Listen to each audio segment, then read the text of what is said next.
The Diary of Alonzo Typer. Editor's note: Alonzo Hasbrook Typer of Kingston, New York, was last seen and recognized on April 17, 1908, around noon, at the Hotel Richmond in Batavia. He was the only survivor of an ancient Ulster County family and was 53 years old at the time of his disappearance. Mr. Typer was educated privately and at Columbia and Heidelberg universities. All his life was spent as a student. The field of his researches, including many obscure and generally feared borderlands of human knowledge. His papers on vampirism, ghouls, and poltergeist phenomena were privately printed after rejection by many publishers. He resigned from the Society for Psychical Research in 1902 after a series of peculiarly bitter controversies. At various times, Mr. Typer traveled extensively, sometimes dropping out of sight for long periods. He is known to have visited obscure spots in Nepal, India, Tibet, and Indochina, and passed most of the year 1899 on mysterious Easter Island. The extensive search for Mr. Typer after his disappearance yielded no results, and his estate was divided among distant cousins in New York City. The diary herewith presented was allegedly found in the ruins of a large country house near Attica, New York, which had borne a curiously sinister reputation for generations before its collapse. The edifice was very old, antedating the general white settlement of the region, and had formed the home of a strange and secretive family named Vanderhael, which had migrated from Albany in 1746 under a curious cloud of witchcraft suspicion. The structure probably dated from about 1760. Of the history of the Vanderhaels, very little is known. They remained entirely aloof from their normal neighbors, employed Negro servants brought directly from Africa and speaking little English, and educated their children privately and at European colleges. Those of them who went out into the world were soon lost to sight, though not before gaining evil repute for association with black mass groups and cults of even darker significance. Around the dreaded house, a straggling village arose, populated by Indians and later by renegades from the surrounding country, which bore the dubious name of Khorasan. Of these singular hereditary strains which afterward appeared in the mixed Khorasan villagers, several monographs have been written by ethnologists. Just behind the village, and in sight of the Vanderhael house, is a steep hill crowned with a peculiar ring of ancient standing stones, which the Iroquois always regarded with fear and loathing. The origin and nature of the stones, whose date, according to archaeological and climatological evidence, must be fabulously early, is a problem still unsolved. From about 1795 onward, the legends of the incoming pioneers and later population have much to say about strange cries and chants proceeding at certain seasons from Khorasan and from the great house and hill of standing stones, though there is reason to suppose that the noises ceased about 1872, when the entire Vanderhael household, servants and all, suddenly and simultaneously disappeared. Thenceforward, the house was deserted, for other disastrous events, including 3 unexplained deaths, 5 disappearances, and 4 cases of sudden insanity, occurred when later owners and interested visitors attempted to stay in it. The house, village, and extensive rural areas on all sides reverted to the state and were auctioned off in the absence of discoverable Vanderhael heirs. Since about 1890, the owners, successively the late Charles A. Shields and his son Oscar S. Shields of Buffalo, have left the entire property in a state of absolute neglect and have warned all inquirers not to visit the region. Of those known to have approached the house during the last 40 years, most were occult students, police officers, newspapermen, and odd characters from abroad. Among the latter was a mysterious Eurasian, probably from Cochin, China, whose later appearance with blank mind and bizarre mutilations excited wide press notice in 1903. Mr. Typer's diary, a book about 6 by 3.5 inches in size with tough paper and an oddly durable binding of thin sheet metal, was discovered in the possession of one of the decadent Khorasan villagers on November 16, 1935, by a state policeman sent to investigate the rumored collapse of the deserted Vanderhael mansion. The house had indeed fallen, obviously from sheer age and decrepitude, in the severe gale of November 12. Disintegration was peculiarly complete, and no thorough search of the ruins could be made for several weeks. John Eagle, the swarthy, simian-faced, Indian-like villager who had the diary, said that he found the book quite near the surface of the debris, in what must have been an upper front room. Very little of the contents of the house could be identified, though an enormous and astonishingly solid brick vault in the cellar, whose ancient iron door had to be blasted open because of the strangely figured and perversely tenacious lock, remained intact and presented several puzzling features. For one thing, the walls were covered with still undeciphered hieroglyphs, roughly incised in the brickwork. Another peculiarity was a huge circular aperture in the rear of the vault, blocked by a cave-in, evidently caused by the collapse of the house. But strangest of all was the apparently recent deposit of some fetid, slimy, pitch-black substance on the flagstone floor, extending in a yard-broad irregular line with one end at the blocked circular aperture. Those who first opened the vault declared that the place smelled like the snake house at a zoo. The diary, which was apparently designed solely to cover an investigation of the dreaded Vanderhale house by the vanished Mr. Typer, has been proved by handwriting experts to be genuine. The script shows signs of increasing nervous strain as it progresses towards the end, in places becoming almost illegible. Corazon villagers, whose stupidity and taciturnity baffle all students of the region and its secrets, admit no recollection of Mr. Typer as distinguished from other rash visitors to the dreaded house. The text of the diary is here given verbatim and without comment. How to interpret it, and what other than the writer's madness to infer from it, the reader must decide for himself.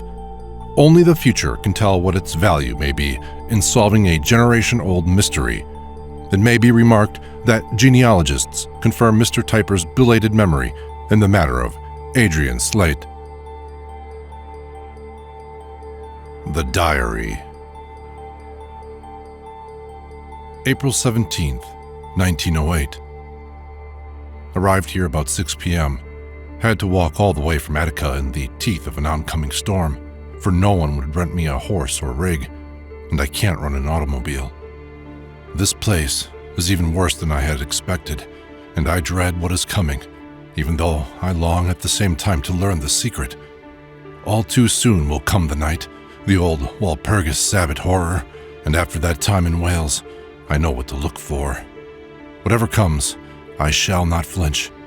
Prodded by some unfathomable urge, I have given my whole life to the quest of unholy mysteries.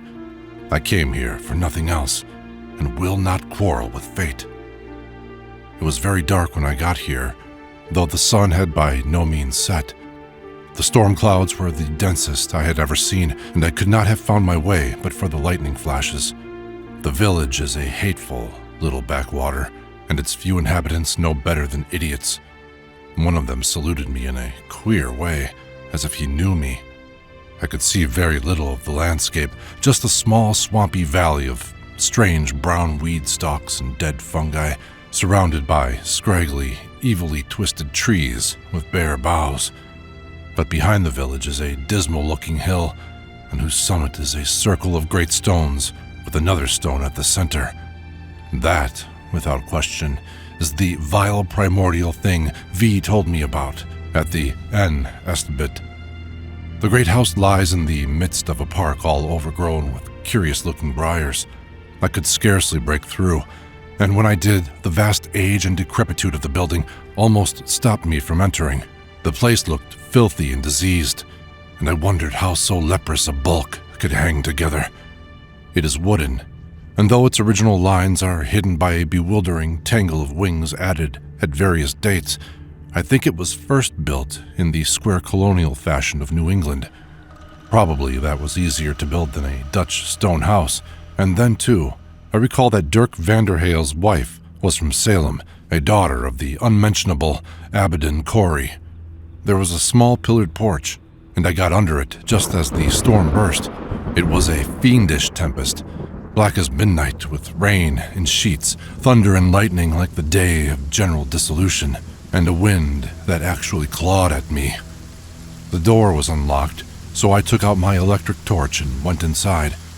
Dust was inches thick on the floor and furniture, and the place smelled like a mold-caked tomb. There was a hall reaching all the way through, and a curving staircase on the right. I plowed a way upstairs and selected this front room to camp out in. The whole place seems fully furnished, though most of the furniture is breaking down. This is written at 8 o'clock, after a cold meal from my traveling case.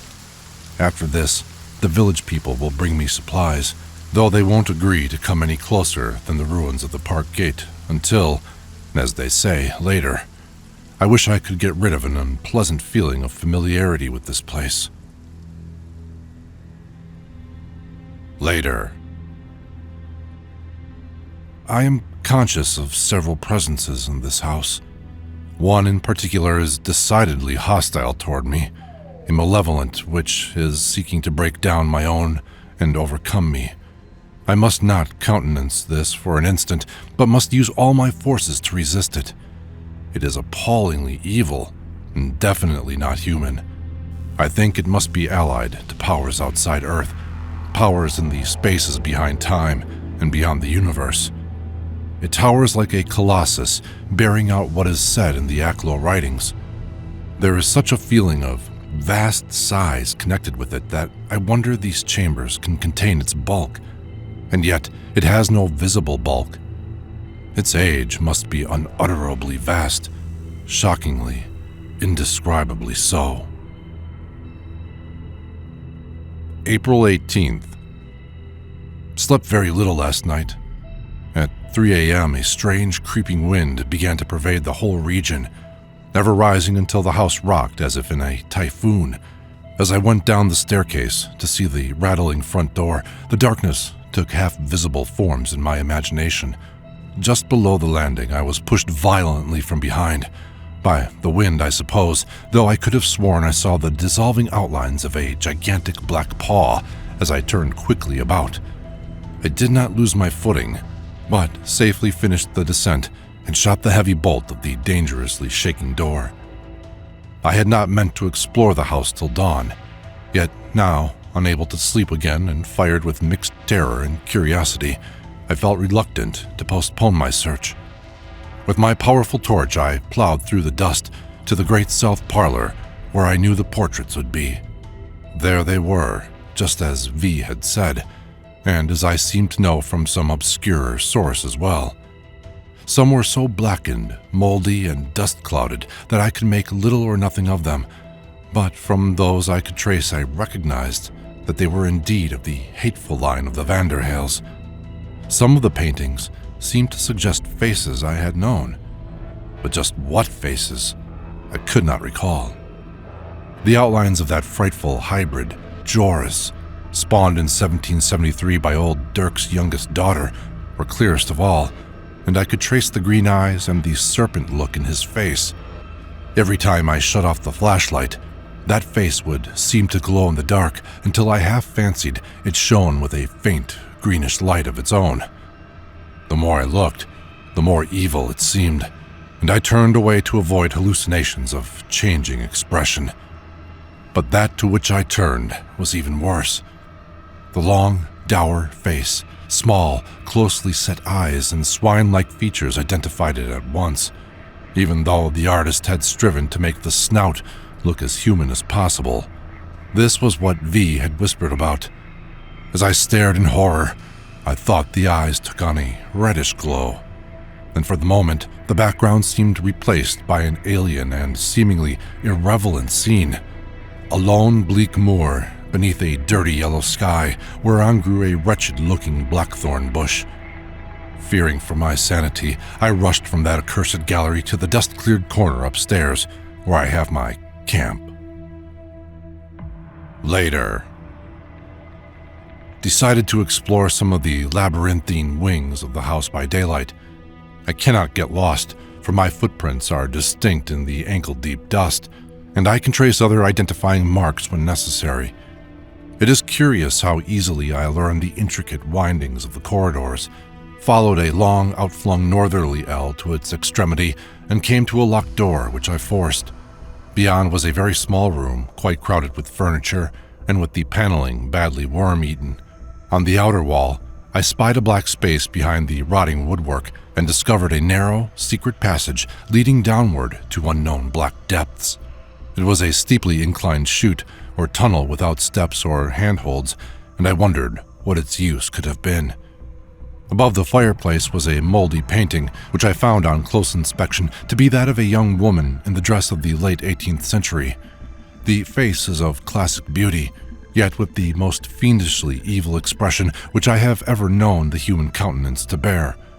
Not merely callousness, greed, and cruelty, but some quality, hideous beyond human comprehension, seems to sit upon those finely carved features, and as I looked it seemed to me that the artist, or the slow processes of mold and decay, had imparted to that pallid complexion a sickly greenish cast, and the least suggestion of an almost imperceptibly scaly texture. Later, I ascended to the attic, where I found several chests of strange books, many of utterly alien aspect in letters and in physical form alike. One contained variants of the Aclo formulae, which I had never known to exist. I have not yet examined the books on the dusty shelves downstairs. April 19th. There are certainly unseen presences here, even though the dust as yet bears no footprints but my own. Cut a path through the briars yesterday to the park gate where my supplies are left, but this morning I found it closed. Very odd, since the bushes are hardly stirring with spring sap. Again, I had that feeling of something at hand, so colossal that the chambers can scarcely contain it. This time, I feel more than one of the presences is of such a size, and I know now that the third Aclo ritual, which I found in that book in the attic yesterday, would make such beings solid and visible. Whether I shall dare to try this materialization remains to be seen. The perils are great. Last night I began to glimpse evanescent shadow faces and forms in the dim corners of the halls and chambers. Faces and forms so hideous and loathsome that I dare not describe them. They seem allied in substance to that titanic paw which tried to push me down the stairs night before last, and must of course be phantoms of my disturbed imagination.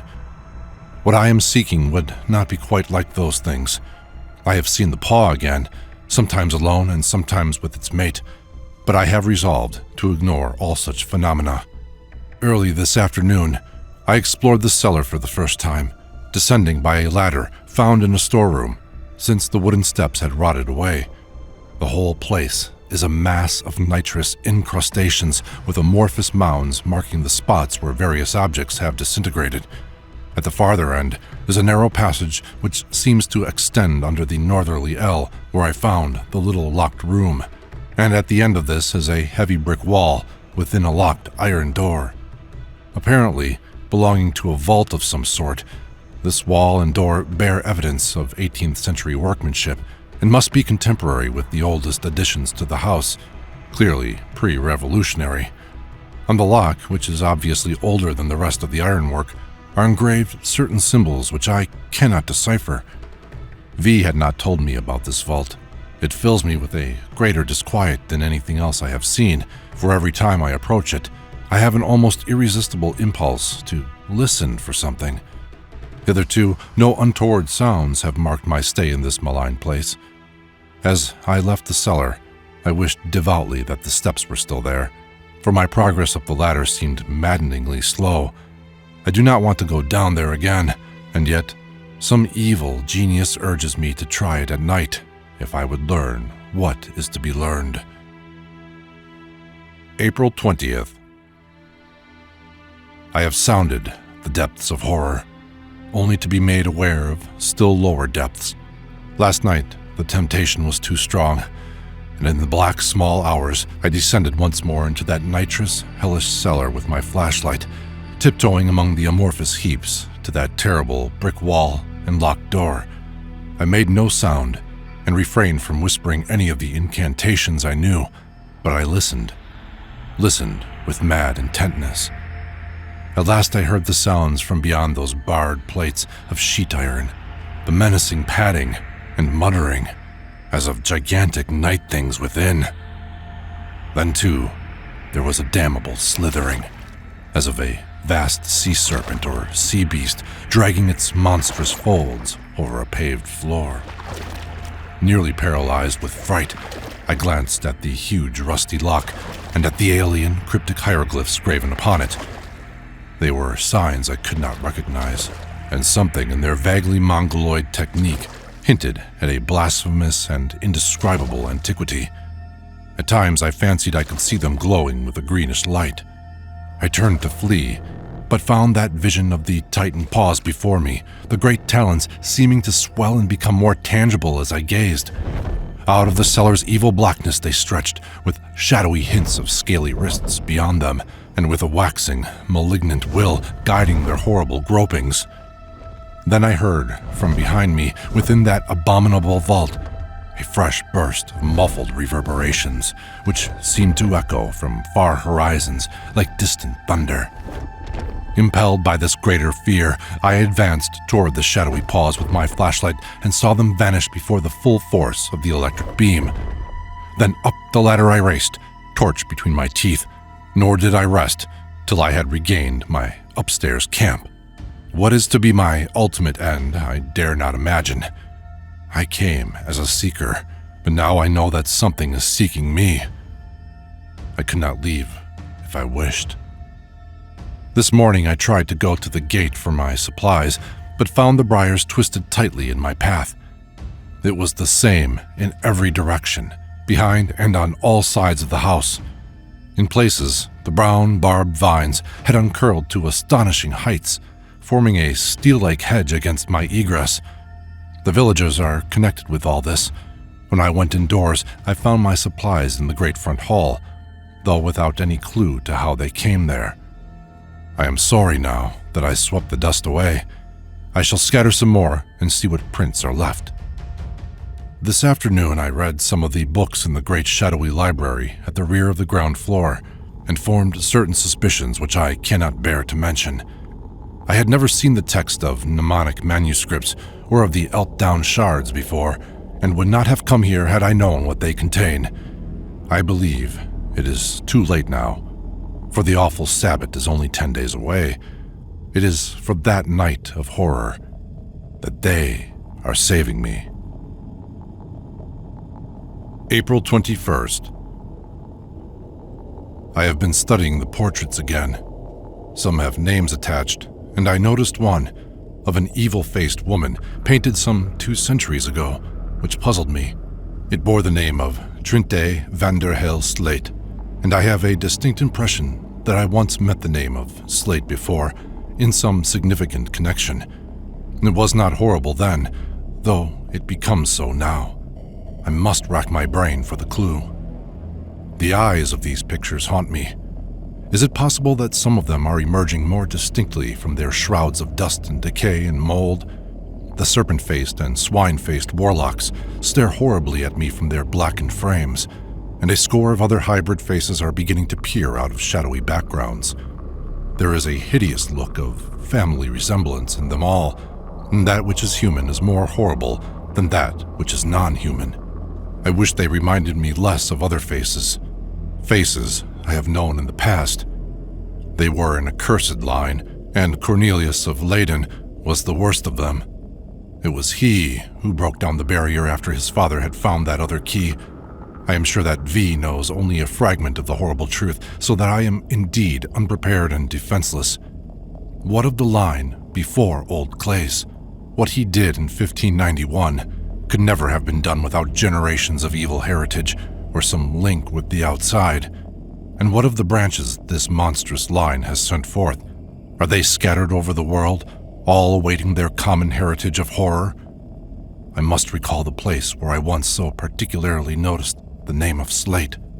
I wish I could be sure that these pictures stay always in their frames. For several hours now I have been seeing momentary presences like the earlier paws and shadow faces and forms, but closely duplicating some of the ancient portraits. Somehow, I can never glimpse a presence and the portrait it resembles at the same time. The light is always wrong for one or the other, or else the presence and the portrait are in different rooms.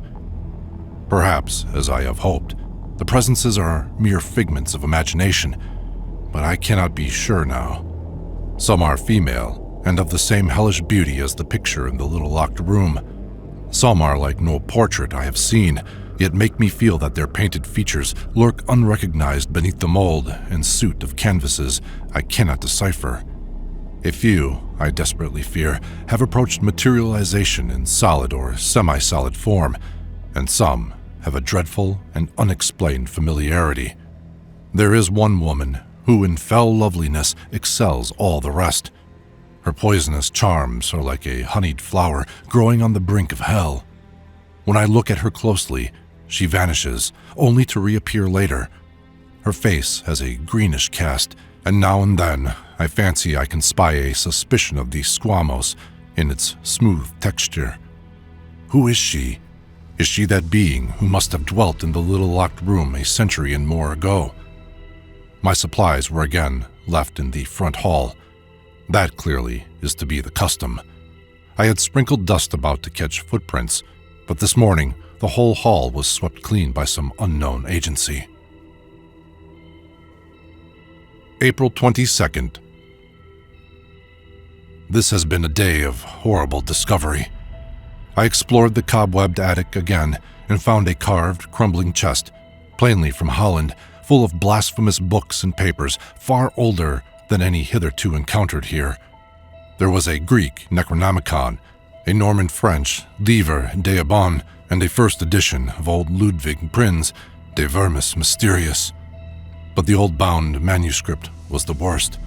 It was in Low Latin and full of the strange, crabbed handwriting of Claes Vanderhael, being evidently the diary or notebook kept by him between 1560 and 1580. When I unfastened the blackened silver clasp and opened the yellowed leaves, a colored drawing fluttered out, the likeness of a monstrous creature, resembling nothing so much as a squid, beaked and tentacled, with great yellow eyes, and with certain abominable approximations to the human form in its contours. I had never before seen so utterly loathsome and nightmarish a form. On the paws, feet, and head tentacles were curious claws, reminding me of the colossal shadow shapes which have groped so horribly in my path, while the entity as a whole sat upon a great throne-like pedestal inscribed with unknown hieroglyphs of vaguely Chinese cast. About both writing and image there hung an air of sinister evil so profound and pervasive that I could not think it the product of any one world or age. Rather must that monstrous shape be a focus for all the evil in unbounded space throughout the aeons past and to come, and those eldritch symbols be vile, sentient icons endowed with a morbid life of their own and ready to wrest themselves from the parchment for the reader's destruction. To the meaning of that monster and of those hieroglyphs, I had no clue, but I knew that both had been traced with a hellish precision and for no nameable purpose. As I studied the leering characters, their kinship to the symbols on that ominous lock in the cellar became more and more manifest. I left the picture in the attic, for never could sleep come to me with such a thing nearby. All in the afternoon and evening, I read in the manuscript book of old Claes Vanderhael, and what I read will cloud and make horrible whatever period of life lies ahead of me. The genesis of the world and of previous worlds unfolded itself before my eyes. I learned of the city Shambhala, built by the Lemurians 50 million years ago, yet inviolate, still behind its walls of psychic force in the eastern desert. I learned of the book of Zion, whose first 6 chapters antedate the earth, and which was old when the lords of Venus came through space in their ships to civilize our planet. And I saw, recorded in writing for the first time, that name which others had spoken to me in whispers, and which I had known in a closer and more horrible way, the shunned and dreaded name of Yan Ho. In several places I was held up by passages requiring a key. Eventually, from various allusions, I had gathered that old Claes had not dared to embody all his knowledge in one book, but had left certain points for another. Neither volume can be wholly intelligible without its fellow. Hence I have resolved to find the second one if it lies anywhere within this accursed house. Though plainly a prisoner, I have not lost my lifelong zeal for the unknown, and am determined to probe the cosmos as deeply as possible before doom comes. April 23rd. Searched all the morning for the second diary and found it about noon in a desk in the little locked room. Like the first, it is in Claes Vanderhael's barbarous Latin, and it seems to consist of disjointed notes referring to various sections of the other. Glancing through the leaves, I spied at once the abhorred name of Ian Ho. Of Ian Ho, that lost and hidden city wherein brood aeon-old secrets, and of which dim memories older than the body lurk behind the minds of all men. It was repeated many times, and the text around it was strewn with crudely drawn hieroglyphs, plainly akin to those on the pedestal in that hellish drawing I had seen. Here, clearly, lay the key to that monstrous tentacled shape and its forbidden message. With this knowledge, I ascended the creaking stairs to the attic of cobwebs and horror. When I tried to open the attic door, it stuck as never before.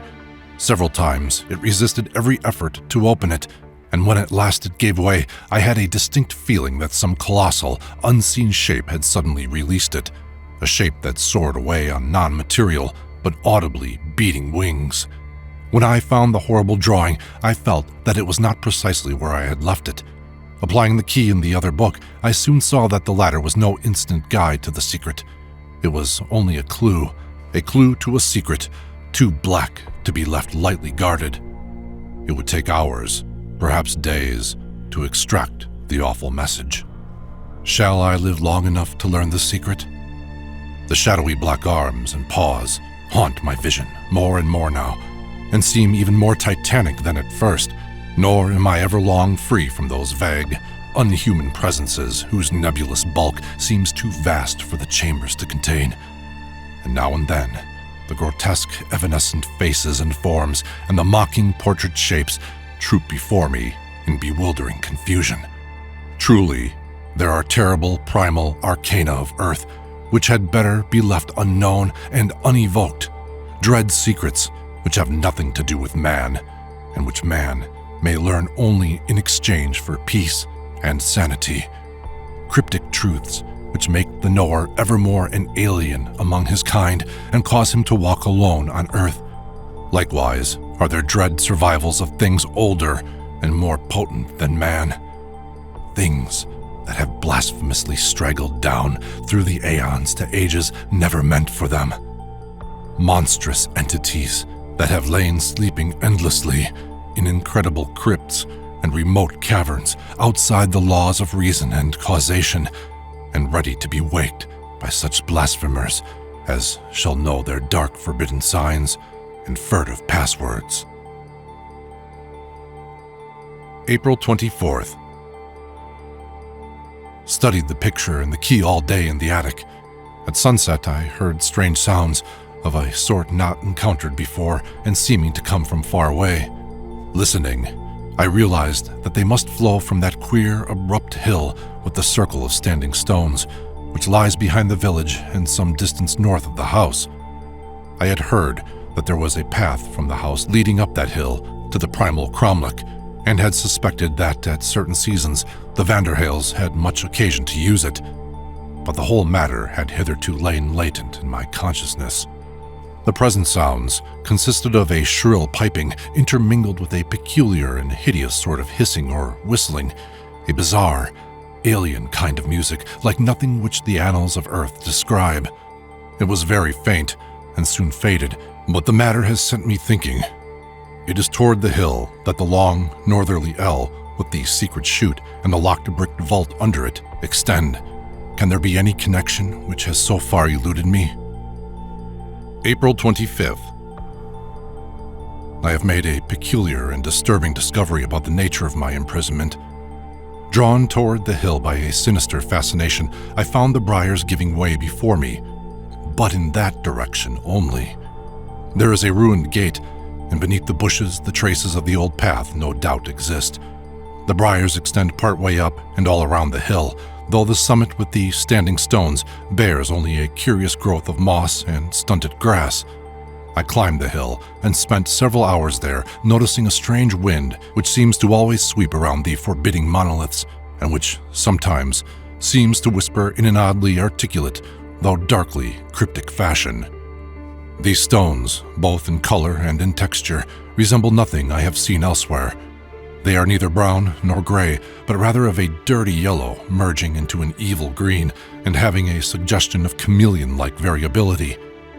Their texture is queerly like that of a scaled serpent and is inexplicably nauseous to the touch, being as cold and clammy as the skin of a toad or other reptile. Near the central menhir is a singular stone-rimmed hollow which I cannot explain, but which may possibly form the entrance to a long, choked well or tunnel. When I sought to descend the hill at points away from the house, I found the briars intercepting me as before, though the path toward the house was easily retraceable. April 26. Up on the hill again this evening, and found that windy whispering much more distinct. The almost angry humming came close to actual speech, of a vague, sibilant sort, and reminded me of the strange piping chant I had heard from afar. After sunset, there came a curious flash of premature summer lightning on the northern horizon, followed almost at once by a queer denotation high in the fading sky. Something about this phenomenon disturbed me greatly, and I could not escape the impression that the noise ended in a kind of unhuman hissing speech, which trailed off into guttural cosmic laughter. Is my mind tottering at last, or has my unwarranted curiosity evoked unheard-of horrors from the twilight spaces? The Sabbath is close at hand now. What will be the end? April 27th. At last my dreams are to be realized. Whether or not my life or spirit or body will be claimed, I shall enter the gateway. Progress in deciphering those crucial hieroglyphs in the picture has been slow, but this afternoon I hit upon the final clue. By evening I knew their meaning, and that meaning can apply in only one way to the things I have encountered in this house. There is, beneath this house, sepulchred I know not where, an ancient forgotten one, who will show me the gateway I would enter, and give me the lost signs and words I shall need. How long it has lain buried here, forgotten save by those who reared the stones on the hill and by those who later sought out this place and built this house, I cannot conjecture. It was in search of this thing, beyond question, that Hendrik van der Heil came to New Netherland in 1638. Men of this earth know it not, save in the secret whispers of the fear-shaken few who have found or inherited the key. No human eye has even yet glimpsed it, unless perhaps the vanished wizards of this house delved farther than has been guessed. With knowledge of the symbols came likewise a mastery of the 7 lost signs of terror and a tacit recognition of the hideous and unutterable words of fear. All that remains for me to accomplish is the chant which will transfigure that forgotten one who is guardian of the ancient gateway. I marvel much at the chant. It is composed of strange and repellent gutturals and disturbing sibilants resembling no language I have ever encountered, even in the blackest chapters of the Livre d'Abon. When I visited the hill at sunset, I tried to read it aloud, but evoked in response only a vague, sinister rumbling on the far horizon, and a thin cloud of elemental dust that writhed and whirled like some evil, living thing. Perhaps I do not pronounce the alien syllables correctly, or perhaps it is only on the Sabbath, that hellish Sabbath, for which the powers in this house are without question holding me, that the great transfiguration can occur. Had an odd spell of fright this morning. I thought for a moment that I recalled where I had seen that baffling name of Slate before, and the prospect of realization filled me with unutterable horror. April 28th. Today, dark, ominous clouds have hovered intermittently over the circle on the hill. I have noticed such clouds several times before, but their contours and arrangements now hold a fresh significance. They are snake-like and fantastic, and curiously like the evil shadow shapes I have seen in the house. They float in a circle around the primal cromlech, revolving repeatedly as though endowed with a sinister life and purpose. I could swear, too, that they give forth an angry murmuring. After some 15 minutes, they sail slowly away, ever to the eastward, like the units of a straggling battalion. Are they indeed those dread ones whom Solomon knew of old, those giant black beings whose number is legion and whose tread doth shake the earth? I have been rehearsing the chant that will transfigure the nameless thing, yet strange fears assail me, even when I utter the syllables under my breath. Piecing all evidence together, I have now discovered that the only way to it is through the locked cellar vault. That vault was built with a hellish purpose and must cover the hidden burrow leading to the immemorial lair. What guardians live endlessly within, flourishing from century to century on an unknown nourishment, only the mad may conjecture. The warlocks of this house, who called them out of inner earth, have known them only too well, as the shocking portraits and memories of the place reveal. What troubles me most is the limited nature of the chant. It evokes the Nameless One, yet provides no method for the control of that which is evoked. There are, of course, the general signs and gestures, but whether they will prove effective towards such an one remains to be seen. Still, the rewards are great enough to justify any danger, and I could not retreat if I would, since an unknown force plainly urges me on. I have discovered one more obstacle. Since the locked cellar vault must be traversed, the key to that place must be found. The lock is infinitely too strong for forcing. That the key is somewhere hereabouts cannot be doubted, but the time before the Sabbath is very short. I must search diligently and thoroughly. It will take courage to unlock that iron door, for what prisoned horrors may not lurk within. Later. I have been shunning the cellar for the past day or two, but late this afternoon I again descended to those forbidding precincts. At first all was silent, but within 5 minutes the menacing padding and muttering began once more beyond the iron door. This time it was loud and more terrifying than on any previous occasion, and I likewise recognized the slithering that bespoke some monstrous sea beast, now swifter and nervously intensified, as if the thing were striving to force its way through the portal to where I stood. As the pacing grew louder, more restless, and more sinister, there began to pound through it those hellish and unidentifiable reverberations which I had heard on my second visit to the cellar, those muffled reverberations which seemed to echo from far horizons like distant thunder.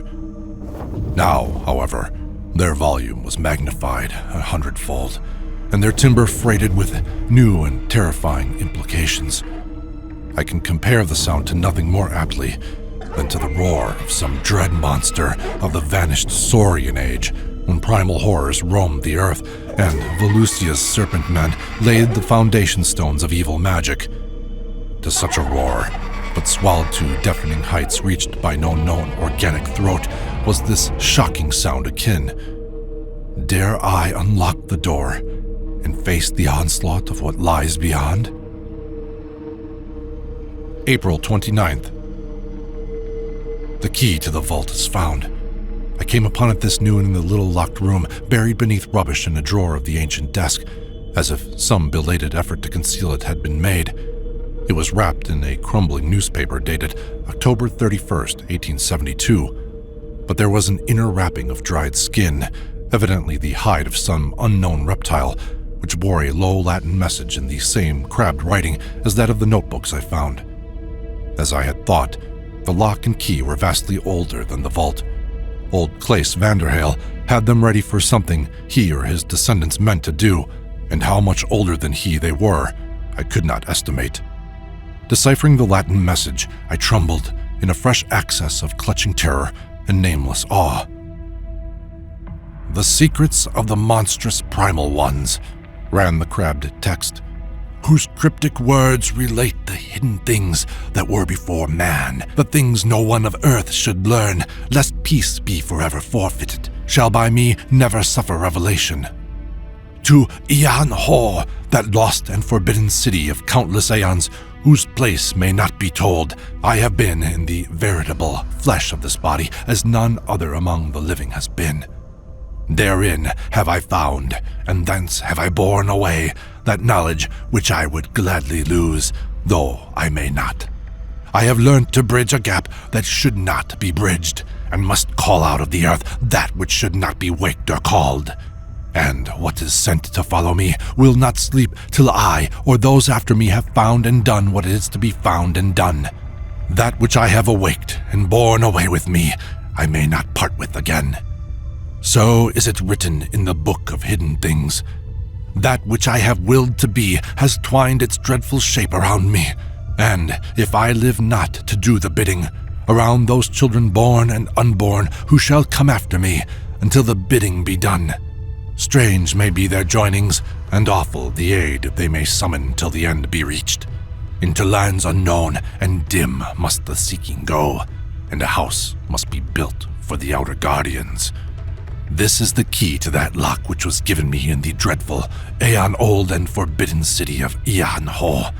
The lock which I or mine must place upon the vestibule of that which is to be found. And may the lords of Yedith succor me, or him who must set that lock in place, or turn the key thereof. Such was the message, a message which, once I had read it, I seemed to have known before. Now, as I write these words, the key is before me. I gaze on it with mixed dread and longing, and cannot find words to describe its aspect. It is of the same unknown, subtly greenish frosted metal as the lock, a metal best compared to brass tarnished with verdigris. Its design is alien and fantastic, and the coffin-shaped end of the ponderous bulk leaves no doubt of the lock it was meant to fit. The handle roughly forms a strange, non-human image whose exact outlines and identity cannot now be traced. Upon holding it for any length of time, I seem to feel an alien, anomalous life in the cold metal, a quickening or pulsing too feeble for ordinary recognition. Below the eidolon is graven a faint, aeon-worn legend in those blasphemous, Chinese-like hieroglyphs I have come to know so well. I can make out only the beginning, the words, "My vengeance lurks," before the text fades to indistinctness. There is some fatality in this timely finding of the key, for tomorrow night comes the hellish Sabbath. But strangely enough, amidst all this hideous expectancy, that question of the slate name bothers me more and more. Why should I dread to find it linked with the Vanderhales? Walpurgis Eve, April 30th. The time has come. I waked last night to see the sky glowing with a lurid greenish radiance, that same morbid green which I had seen in the eyes and skin of certain portraits here, on the shocking lock and key, on the monstrous menhirs of the hill, and in 1,000 other recesses of my consciousness. There were strident whispers in the air, sibilant whistlings like those of the wind around that dreadful cromlech. Something spoke to me out of the frore aether of space, and it said, "The hour falls." It is an omen, and I laugh at my own fears. Have I not the dread words and the 7 lost signs of terror, the power coercive of any dweller in the cosmos or in the unknown darkened spaces? I will no longer hesitate. The heavens are very dark, as if a terrific storm were coming on, a storm even greater than that of the night when I reached here, nearly a fortnight ago. From the village, less than a mile away, I hear a queer and unwanted babbling. It is as I thought. These poor degraded idiots are within the secret and keep the awful Sabbath on the hill. Here in the house, the shadows gather densely. In the darkness, the key before me almost glows with a greenish light of its own. I have not yet been to the cellar. It is better that I wait, lest the sound of that muttering and padding, those slitherings and muffled reverberations, unnerve me before I can lock the fateful door. Of what I shall encounter, and what I must do, I have only the most general idea. Shall I find my task in the vault itself, or must I burrow deeper into the nighted heart of our planet?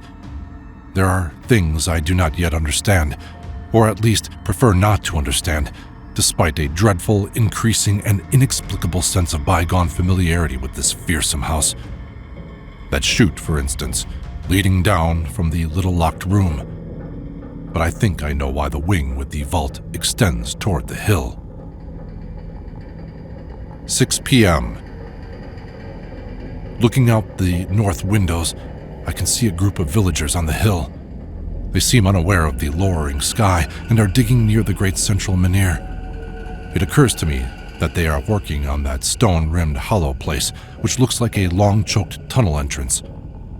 What is to come? How much of the olden Sabbath rites have these people retained? That key glows horribly. It is not imagination. Dare I use it as it must be used? Another matter has greatly disturbed me. Glancing nervously through a book in the library, I came upon an ampler form of the name that has teased my memory so sorely. Trinte, Life of Adrian Slate. The Adrian leads me to the very brink of recollection. Midnight. Horror is unleashed, but I must not weaken. The storm has broken with pandemoniac fury, and lightning has struck the hill 3 times, yet the hybrid, malformed villagers are gathering within the cromlech. I can see them in the almost constant flashes. The great standing stones loom up shockingly and have a dull green luminosity that reveals them even when the lightning is not there. The peals of thunder are deafening, and every one seems to be horribly answered from some indeterminate direction. As I write, the creatures on the hill have begun to chant and howl and scream in a degraded, half-simian version of the ancient ritual. Rain pours down like a flood, yet they leap and emit sounds in a kind of diabolic ecstasy. Ia, Shamnagureth, the goat with 1,000 young.